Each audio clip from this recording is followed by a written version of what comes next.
Asinine Radio. This is the weekly music podcast where every week we get into a different band, different artist, and we listen to all of their records. We rank them from worst to best. We give our biggest banger stinker from each of them, and we try to have a good time doing it. And then we round out the show, this episode, with our top 10 favorite songs from the band we're doing. And this week we're doing Devo. 9 records in total. And like I said, we're going to do our top 10 favorite songs at the very end. And then we normally start with our 6 Degrees of Tom DeLonge. That's where we connect the band of the week to Tom from Blink-182. But I didn't do my homework this week because it's kind of too easy with Josh Freese being in Devo. So did you do anything? No. Didn't either. But that's fine. That's okay. My name is Tyler. Way out there, hundreds of miles away, is Jeff. While you're listening, go to Spotify, Apple Podcasts, give us 5 stars. If you're watching on YouTube, smash that subscribe button. And that's all I have for the boring intro. So let's get right into this. Devo, 9 records. I know we're going to get through this fast because most of these records... Like fucking 10 minutes. Because most of these records I don't really care about. And I know you agree with me. So let's start with number 9, the worst Devo record. Go. I think most of these two are pretty interchangeable, except for 1 and 2. But everything else, I literally don't give a fuck. Smooth Noodle Maps, the 8th record from 1990. And pretty much I got like 1 or 2 lines for everything. This one just sounds lazy. It sounds old. Yeah. It sounds tired. It sounds like a Devo cover band trying to play Devo. Dear Devo. It sounds like, what is it, 72 seasons? It sounds like 13. It sounds just like that. It's not bad or anything. It's just, that's what it sounds like. Except 72 seasons from Metallica and Black Sabbath 13 are significantly better than this. It's not about being better or worse. It's about like, they all have that same sound. They all sound like a cover band of that band who decided to make their own music to sound like that band. And that's what this is. It just sounds like a Devo cover band trying to make music that sounds like Devo. Right. Meh. Postmodern Man, that just reminded me of Praying Hands from their first record, The Good Old Days of Devo. Pink Jazz Trancers. What a dumb fucking name. This was like I thought this was like the laziest attempt to sound like old Devo. Okay. Bleh. All right, so my number 9 is also Smooth Noodle Maps. Last record, or it's their 8th record in 1990, like you said, but the last one they put out for 20 years. This album kind of ended the band, even though they were kind of on the way out anyway. But I agree with you. They were trying to do kind of make a little bit of a throwback. So there's more guitars, more acoustic drums on here rather than all the synth stuff. But of course, all the synth stuff is there, but a whole lot less of it. But yeah, the songs are weak, man. They're just too derivative of the early sound, and it's just kind of boring and sounds very tired. And honestly, it seems like they don't really care about their music after the album Shout. And like we watched that Devo documentary, and they didn't touch it on anything after the Shout album, after Andy Myers left the band, the drummer. I mean, I would venture to, and we'll get into this in the main episode, but I would venture to say that music has always come secondary to this band. Yes. Sometimes it's good, but I think music has always come secondary. Yes, I agree. But okay, so let's get into number 8. What's the 8th worst Devo record? Go. Do you have bangers and stinkers or no? Oh, I'm sorry. Yeah. No. Don't Banger. be sorry. Just if you don't have Banger is Jimmy. Stinker is Morning Dew. I mean, Jimmy. I think a lot of it is just I just don't really care. So okay. Yeah. I mean, I don't really care about the stinkers or bangers either. Some of these are cool. Total Devo. That's their 7th record. That's my number 8, 88. This is them trying to do like another kind of dancey record and try and, get people to move a little bit and do like the Praying Hands thing. Put your left arm out. But it's just, this is not what the late 80s is calling for. Like nobody fucking cares about this right now. It's already tired at this point. Like the Devo brand is already kind of come and gone. That ship has sailed and it's forever left. I don't know. It's bland. Plain Truth is the banger. Sexy Love is the stinker on here. But I don't remember any of the songs, so I don't really care. All right, my number 8 is Shout, their 6th album from 1984.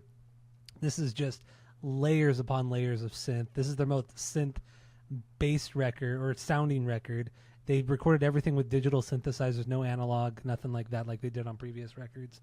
And the band don't like this record. They've all kind of talked shit on this record. It got absolutely shit reviews, like 1 star out of 5, 1 star out of 10.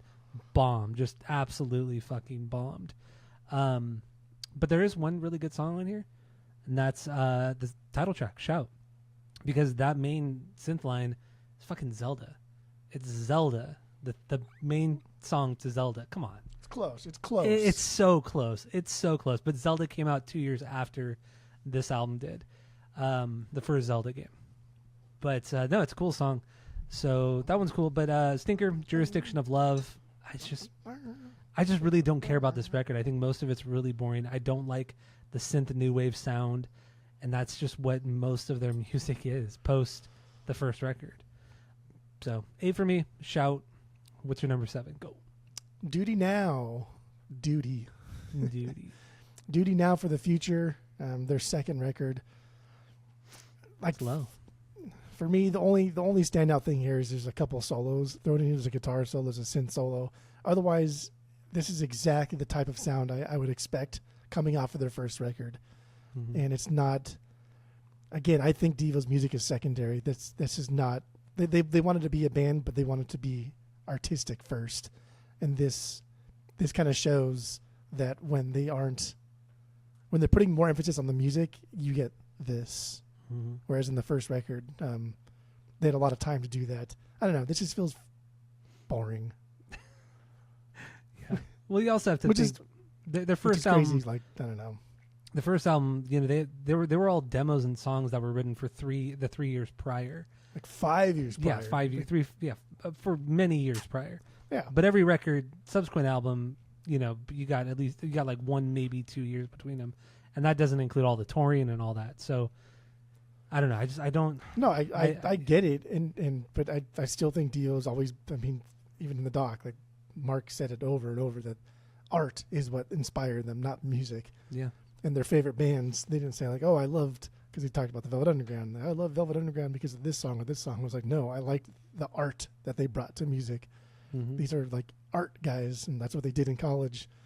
And this is music forward. And even their first record, that's art forward. This is music forward, and I think it's boring. Yeah, I would agree. I think it's not bad. In that doc, the only band that they mentioned that they liked the band's music was the Ramones. The first time they heard the Ramones. That was the only band that they were ever really influenced by, that they really liked. But everybody else, like they talked about Bowie, and they're like, but but it was the artistic aspect of it, but not his music. They talked about Roxy, they talked about all these bands. It was all the art. Yeah. My banger here, weird. Secret Agent Man cover. I thought it was fucking really fun. I thought it was good. I like when they do covers because they completely reinvent them, but still keep like the essence of it. Just perfect covers most of the time. I'm going to get into their worst cover in a little bit. I Desire, I don't know, boring song. That's all I got. All right. 7 for me, New Traditionalist.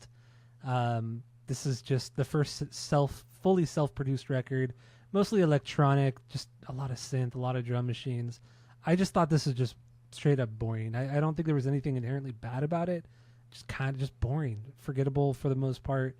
Banger is Beautiful World, but because I've known that song for so long. I mean, because Rage Against the Machine did that weird ass cover of it, and then that of course made me go listen to the original. So I mean, I'm just familiar with this song, so that's why it's a banger. It's a good song. It's a cool song. Yeah, it's cool. The Rage cover sucks. It's like the worst. Yeah, the Rage cover is it's not very good. It's fucking terrible. Stinker is Pity You. I don't care about that. So, what do you got for number 6? Shout. Let it on out. This is high. 84. I mean, I guess I don't really give a fucking shit at all. I just so many these are interchangeable. Seriously. I don't think it's a terrible record. I think for like the amount of arrangement and production on this, I think this sounds flat and thin, and everything's just like weak. Like they've always been like a punchy band. Even when they do have a lot of synths, they know how to like layer the synth in and texture to where it doesn't sound like the synth is taking over the song, or the synth can be made to like I don't know, prop up the other instruments. Here is just input A, input B, and input C, right? With like no, and there's no nuance to this. It's fucking boring. I don't care anymore. Fourth Dimension, that was my banger. I thought it was actually a pretty cool song, cool riff, essentially the Day Tripper riff. Yeah, that was cool. And then we'll get into more Beatles stuff later on. And then their worst cover, dude. Are you experienced that fucking Hendrix cover they did in this? It was unrecognizable. Unrecognizable. That was terrible, and it wasn't even good. Like, what the fuck, man? Like, you guys dropped the ball on that one. They do really good covers, but that was not one of them.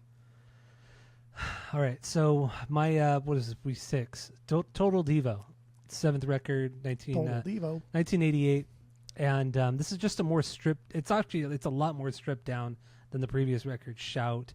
There's still a lot of synth, a lot of the 80s new wave stuff here, but the songs, the melodies are just a bit better than the last few records. I still don't think it's a very good record. It's just it's just a lot of the same. Just most of their music is a lot of the same. And even like their first record, there's cool stuff on there, but it's still not like, I don't know. It's good, but they're just like a very one-dimensional band. I don't know, dude. I don't know. I think they're like one of the most one-dimensional bands of all time. Well, it's just the one dimension that we focus on here is the music, and they're not really that great at it. Okay, correct. Yes, musically they're a very one-dimensional band, but they're very unique to themselves. Nobody sounds like Devo. But anyway, yeah, just Total Devo. I don't care about this record. It's another record that got shit reviews, 1-star reviews. Banger, Disco Dancer. It is pretty catchy. The yaz and stuff at the end are really kind of stupid and funny and just silly Devo. But Stinker, Baby Doll, it's just so of its time. The 80s sound, the girls' vocals, I just don't care. I don't care about Total Devo. So what do you got for number 5? Number 5, New Traditionalists, 4th record. I think it's cool. I like how they purposely went away from the Whip It fame and tried to do something totally different. Even though, like, I think it's just the same fucking thing. It's just continuing along the lines of just what Devo does every fucking time. But that's what they do, and that's fine. Whatever. People like it. People like it a lot. Mm-hmm. I just don't give a fucking shit. I don't care. It's not my Beautiful thing. World. Beautiful. Obviously, the best song here. That's a banger. That's a good fucking song. Pity You. I agree. That's the worst song. That song sucks. All right, my number 5, Freedom of Choice, 3rd record, 1980. This album production and mix is fucking quiet. It's not dynamic. It's flat as fuck, except for Whip It. Whip It's the only one fucking loud. It's so fucking. It's the only one that has any sort of like dynamics or anything. Like it's such a standout track. So clearly they remastered only that song. Like it's just, of course. Man, just it's so jarring when Whip It hits, and then when it goes to the next song, you're like, what the? It's like this song doesn't even belong on the record. Turn it back up again too.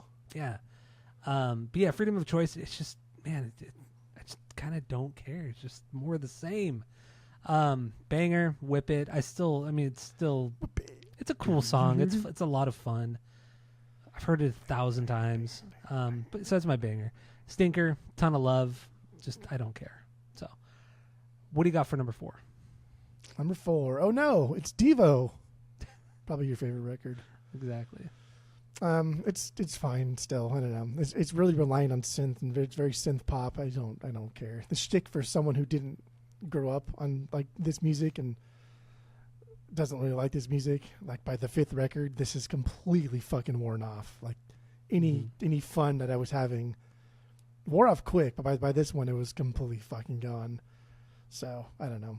Big Mess, that was my stinker because that song sucks. But obviously Peekaboo's the best song here. So good. It's even without the ha ha ha parts, it's still a pretty fucking solid cool song. Like, if you take that part out, like it's still a solid song, but that part like elevates into like, what the fuck are you doing?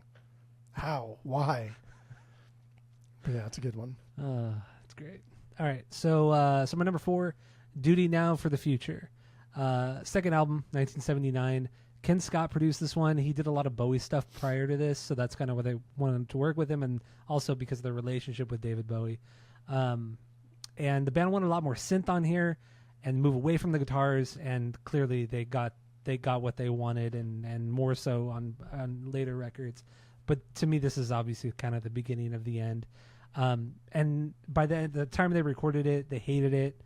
Everything the producer wanted, they didn't like, and they weren't even part of the mixing process, the final mix. So they were super pissed about it. They don't like this record either. So, it's just just a lot of the fucking synth new wave stuff that I don't care for. I just don't care for it.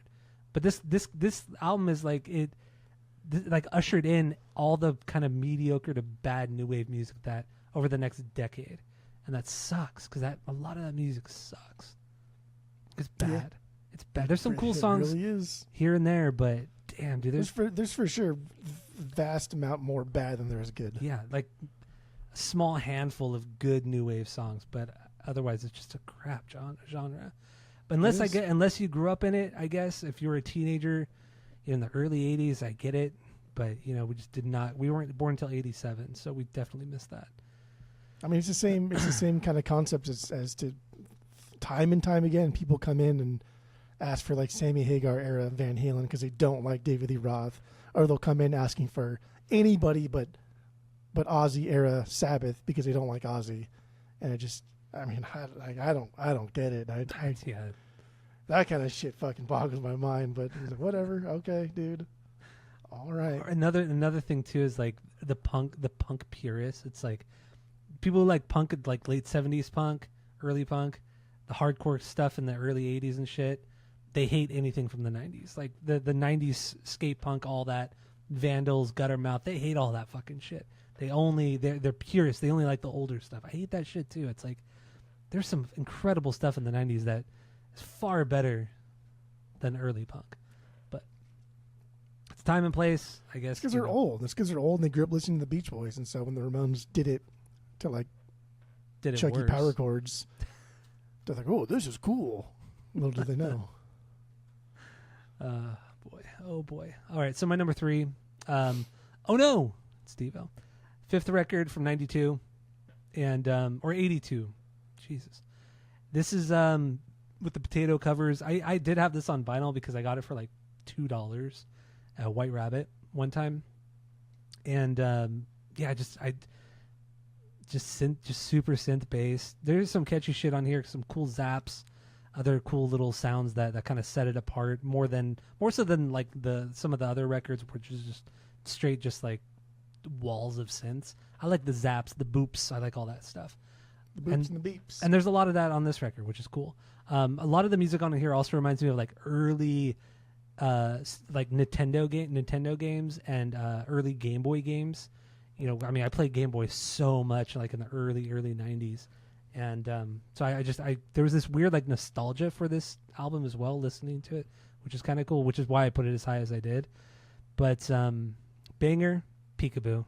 I mean, Peekaboo. I can see you. Peekaboo. God, what a fucking song. There's nothing like that song. It's so weird. It's pretty wild. I love it. So I don't have it on vinyl anymore. I got rid of it. I purchased it a long time ago. It's not worth it. No, not for that. I mean, I would get the song. I would get that song like as a single, as a 7-inch. I would get that. That'd be. I've never seen it, and we've got a lot of Devo. I've never seen it. I don't know if they even have it, but they probably do. But I've never seen it as a single. That'd be a sick single for sure. Get that. I'd keep it. Stinker. That's good. Just a generic. That's good. Just a generic new wave synth song. I don't care. That's good. So number 2, let's get into this.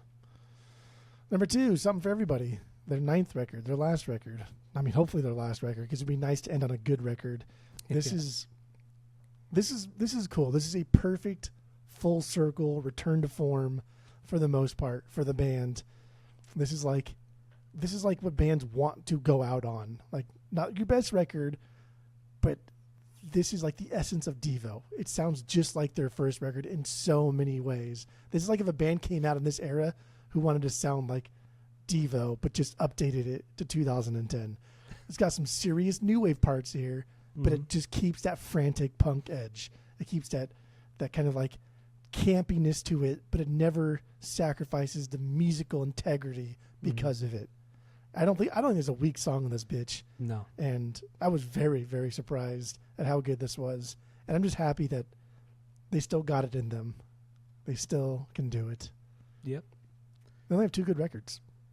I I agree. They really do. They only have 2 good records. So what's your banger stinker on this one? Human Rocket was my banger. I really don't think there's a weak song on this. I agree. Like my stinker is No Place Like Home, and it's just because like this could be like the ballady type song on the record, but it's still fucking really good. Yeah. So I mean, number 2 for me is also Somebody for Everyone, Somebody for Everybody. 2010. Josh Freese played drums on this record. He had been in the band since 1996. Some came out in 2010. He's technically still in the band, I believe, but he hasn't played with them in the last year since the Foo Fighters thing. But I think he was a big part as to why they put out a new record and why it sounds better, more punk. Because I mean, Josh Freese, the Vandals. I mean, he's played in so many different punk bands. But damn, to this record, I was shocked. I was a little blown away by this one. I just. After hearing like kind of just over and over and over and over again, this hits, and the first song I'm like instantly stoked. I'm instantly excited on this record, and it never really stops. Like you said, every song on here is good. There's not a dud, no duds on this record. It's excellent. It's a ton of fun. It's a nice throwback, but it's not like your 72 Seasons from Metallica or Sabbath 13. There's still a lot of freshness to this. It doesn't sound derivative like Space or not Space Noodle. What is it? Fucking Noodle Maps? Space Noodle Maps? Where the fuck that one was. Whatever that record was. But no, I really, really, really like this record. And the vinyl's expensive. It was only ever pressed the one time. It's a pricey bitch. It's like a $200 record.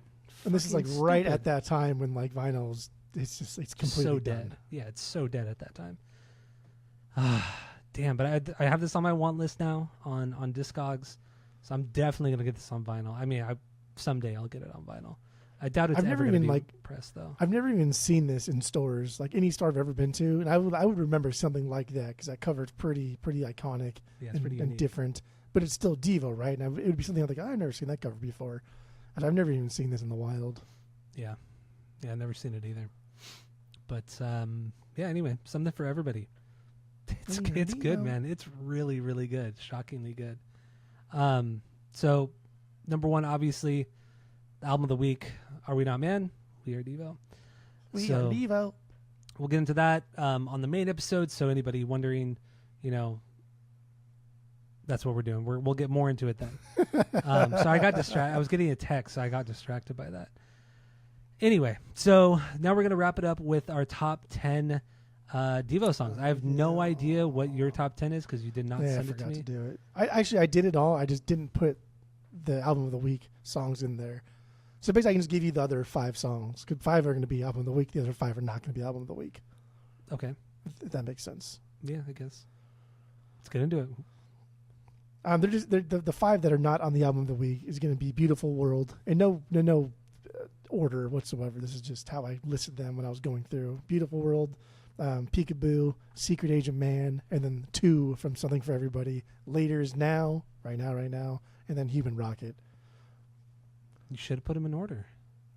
This was tough. You this just week did was no tough. homework. You just did no I homework. literally did not fucking give a shit. I had written Devo off. I was so done with it. and then I had not listened to the last record. And you're like, no, it's pretty good. I know. Like, okay, let me go. Shockingly good. This was tough, man. This was tough. It was this is like week. the Motorhead week. This was fucking tough. I'd say this is tougher than Motorhead. And we listened to, 23 or 24 Motorhead records? Yeah, it took 2 weeks for me to do it because it was so tough. This was This is much more difficult than Motorhead. All right, so my 10, these are in order because I did my homework. Number 10, Shout from the album Shout. Number 9, Clock Out. Number 8, Fresh from the last record, Something for Everybody. What do we have here? Number 7, Sloppy from Are We Not Men. Number 6, What We Do from Something for Everybody. Number 5, Come Back Johnny from Are We Not Men. Good. Number 4 is Jocko Homo from Are We Not Men. Number 3 is Don't Shoot Me, I'm a Man from Something for Everybody. Fucking banger song. Oh, it's so good. Dude, that song is so fucking good. You're crazy if you don't. You're just crazy. Number 2, Uncontrollable Urge from Are We Not Men, and then number 1, the best song by far, Peekaboo from Oh No, It's Devo. God, I love Peekaboo so much. Peekaboo. So fun. So yeah, there It's we not go. bad. There we go. The best top It's not 10. The bad. best top 10 Devo top 10 you'll ever see, you'll ever hear. It's not the best top 10. Well, it's it is. a top 10. The best, Jerry. So that's all we have for this episode. Thank you all for listening. Go to Spotify, Apple Podcasts. Give us 5 stars. If you're watching on YouTube, smash that subscribe button. And like I said, we're going to get into the main episode where we break down Devo's Are We Not Men? We Are Devo. So thank you all for listening. And that's it. That's all.